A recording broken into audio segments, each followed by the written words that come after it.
11 экипажей на снегоходах и 3 на мотособаках. Такого количества участников за 4 года существования гонок в Визинге еще не было. Но любителей активного отдыха в селе все больше, а тут еще и призы получить можно. Скоростная дистанция порядка 2 километров. Участники здесь должны проехать на время, кто быстрее проедет. Также есть у нас здесь трамплин, они должны пройти, ворота так называемые, перевести ведро, наполненное водой, и заехать задним ходом. Все упражнения выполняются у нас на время. За какие-то неточности начисляются штрафные баллы.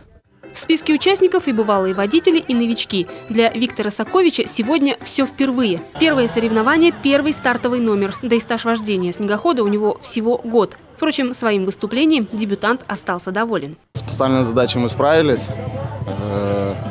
Да, немножко было сложно на змейке, потому что немножко наездили. А так, в основном, все хорошо.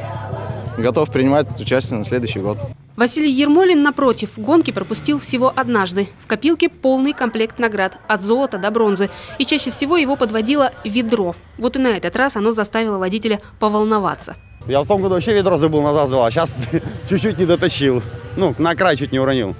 Опять назад сдавал, опять потеря времени. Впрочем, то ли потеря времени оказалась минимальной, то ли скорость на трассе максимальной. Но Василий Ермолин во второй раз за карьеру взял золото. К слову, победитель уже воспитывает себе замену. Его сын, 12-летний Артем, тоже участник гонок. Впервые на буран он сел 1,5 года назад и пока не может похвастаться скоростью, зато уже умеет водить сразу несколько транспортных средств, помимо снегохода.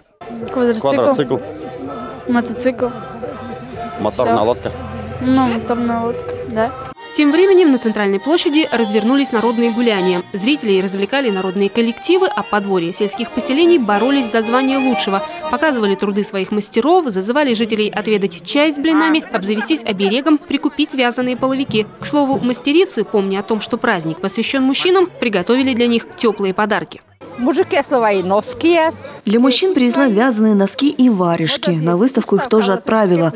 На варежках написала «Гажа валяй», а на носках еще и солнце связала. Оно – символ нашего праздника. Представители Чухлома решили, мы пойдем другим путем. Их подворье словно палуба пиратского корабля с непременным попугаем на мачте. Развлечения, правда, они предлагали мирные, например, рыбалку. В год культуры решили мы сделать не совсем традиционно этот праздник, да, то есть чтобы людей как-то немножко отвлечь от всего вот этого, и чтобы они вот чем-то другим привлечь к себе. Потому что у нас как бы все национальное здесь, а мы вот решили сделать немножко по-другому.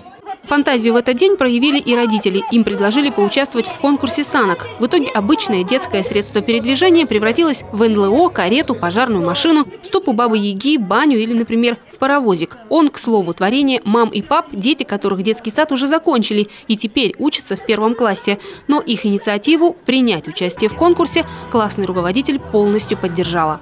Готовились долго, разные идеи были, разные были версии, что можно сделать. Но в результате остановились вот на паровозиках. Вечерами сидели с родителями, с пилой, с лобзиком, из фанеры, из реечек. Вот составляют эти паровозики. Конкурсов на празднике было немало. Участвовали в них и старый и млад, но о победе мало кто думал. Большинство просто от души веселилось, ведь «Гажа валяй» означает «весна на пороге». Светлана Некрасова, Алексей Паршуков, телеканал Юрган, Сысольский район.